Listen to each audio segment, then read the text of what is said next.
एक छोटे गांव का लड़का था फैजान। गरीब था, लेकिन उसके दिल में बहुत बड़े सपने थे। रोज मेहनत करता और रात को सोचता कि एक दिन उसकी जिंदगी जरूर बदल जाएगी। एक शाम जब आसमान पर काली घटाएं छा गईं और हवा तेज चलने लगी, फैजान जंगल से गुजर रहा था। जंगल अंधेरा और खामोश था। तभी अचानक उसे एक भारी सी गरज सुनाई दी। उसका दिल तेज धड़कने लगा। जब वह आगे बढ़ा तो उसने देखा कि एक बड़ा सा सफेद घोड़ा जमीन पर गिरा पड़ा है। उसके जिस्म पर चोट के निशान थे, पैर टूटे हुए थे और उसकी आंखें लाल चमक रही थीं, जैसे मदद की पुकार कर रही हों।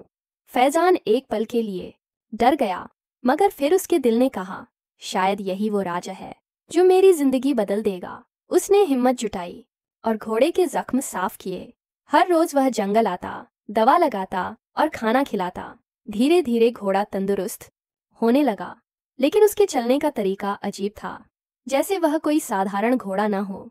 एक रात जब पूरा चांद निकला हुआ था, घोड़ा खड़ा हुआ। उसने अपने बड़े बड़े पंख खोल दिए जो अंधेरे में चमक रहे थे।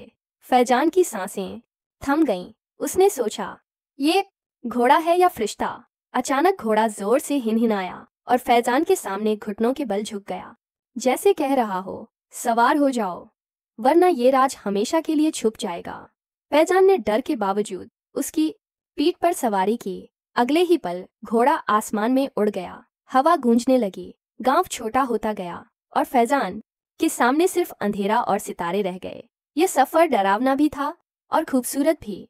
कभी घोड़ा समंदर के ऊपर से गुजरता जहां लहरों का शोर गूंजता, तो कभी बर्फीली पहाड़ियों के बीच से।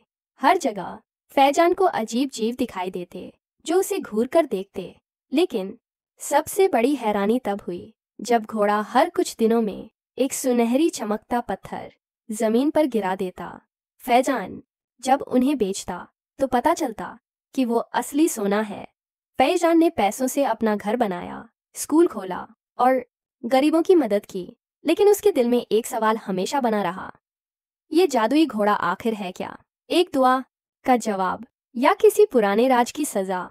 आज भी जब रात को हवा तेज चलती है, लोग कहते हैं कि उन्होंने आसमान में उस विशाल सफेद घोड़े की हिनहिनाहट सुनी है और फैजान उसकी पीठ पर एक नए सफर की ओर जा रहा है।